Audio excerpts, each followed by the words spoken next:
با تیر خوردن اوکتای کارتال دوباره اون خاطره تلخ گذشته‌ش رو تجربه کرد. خب حالا الان اوکتای میمیره. سناریوی فرهان چی میشه؟ فرهان دیگه بازیگرش از فیلم حذف میشه، از فیلم جدا میشه. چه سورپرایزایی منتظر اف و کارتاله؟ آزاده نقشه خائنانش رو اجرا کرد. بعد از آزاده نوبت کیه؟ چه نقشه قراره اجرا بکنه؟ برای جواب همه این سوالا ویدیو رو تا آخر دنبال بکنین. اگه دوست دارین بازم از این ویدیوها ببینین حتما کانالمون رو سابسکرایب، زنگوله رو فشار بدین. خب حالا قبل از اینکه بریم به این سوالا جواب بدیم، به همین سوال اولمون که حالا اوکتای میمیره یا نه، بریم یه بررسیایی بکنیم. خب اگه یادتون باشه اف و کارتال اسلحه‌های آزاده رو دزدیدن، چتینم الماس رو دزدید دیگه. ضربه بزرگی به آزاده زدن، آزاده هم انتقامش رو بدون اینکه حتی به خودش زحمت بده گرفت. کثافت. کرکماز انداخت به جون کارتال، کارتال هم انداخت به جون کرکماز. خب دیگه برای خودش الان کرکماز داداشش رو از دست داد، کارتال هم باباش تیر خورد. از اون ور دیگه اینا رو بندازه به جون هم، خب راحت تر کرکماز رو میکشه پایین و خودش جاش رو میگیره و میشه مورد اعتماد بایبارس. ولی پیش بینی میشه که کسی که بتونه کنار اینا قرار بگیره، به کارتال راهو نشون بده و کنار کرکماز باشه، چتینه. چرا؟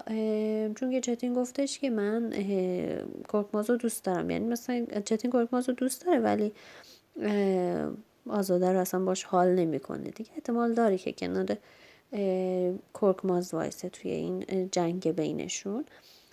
بعد چتین خب بین باباشه دیگه، این بایبارس مثلا همیشه پلان ب داره، همیشه خفنه، باهوشه، فلان اینا. توی این قسمت هم دیدین بایبارس برگشت بهش گفتش که اگه لازم باشه تو رو میارمت پیش خودم، جلوی خودم و فلان و اینا. این که اسپویلی از آینده داد که احتمال داره یه همچین اتفاقایی بیفته. حالا بریم سراغ این که اوکتای بیچاره. اوکتای خب با نقشه آزاده اتفاقا براش افتاد دیگه، جلوی چش کارتال تیر خورد. حالا اونجا کارتال پرسید گفت کی بهتون گفته؟ گفت یه دوست. حالا کارتال به کیا میتونه شک کنه؟ به یکی از کسایی که میتونه شک کنه اف هست دیگه. ولی به نظر من این قضیه خیلی از سریع از روش رد میشه و خب کارتال میفهمه که اف نگفته. حالا این اوکتای بدبخت احتمال اینکه بمیره کمه. چرا؟ چون که بابا این بدبخت اعتمادش به خودش از دست رفته بود. این قسمت هایی داشت میگفت آخه من چجور بابایی هستم، من بلد نیستم بابا بودن و اینا رو، هیچکی منو آدم حساب نمیکنه. به افه داشت میگفت دیگه. حالا وقتی که خودش رو فدا کرد دیگه، به خاطر پسرش تیر خورد و اینا، به نظر میرسه که خب دیگه الان باورش به خودش بیشتر میشه، رابطش با خانوادش بهتر میشه. بعدش هم اوکتای باید یه سری چیزا رو ببینه. هنوز راجع به نریمان نمیدونه، هنوز با بایپارس روبرو نشده. این اتفاقا باید بیفته دیگه. بر همینم احتمال اینکه بمیره خیلی کمه. حالا اینکه بابا اوکتای چجوری بابای کارتال دیگه میخواستم بگم دهنم نچرخید، اینکه حالا این چجوری نجات پیدا میکنه. دو تا احتمال هست. یکی اینکه خب 100% کارتال خودش باباشو یه جوری نجات بده و دیگه کرکماز و افرادش که رفتن باباشو برسونه بیمارستان. یکی دیگهش هم این که چتین میخواست بیاد مکان کارتال دیگه، درسته؟ حالا تعقیبش میکنه، رسیده اینجا، بعدش بیاد نجاتش بده.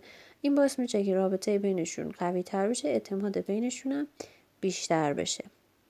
از اون طرفم بریم سراغ ریتینگا. ریتینگا برای فصل اول اوکیه، یعنی برای اینکه این تا یک فصل ادامه پیدا بکنه ریتینگا اوکی.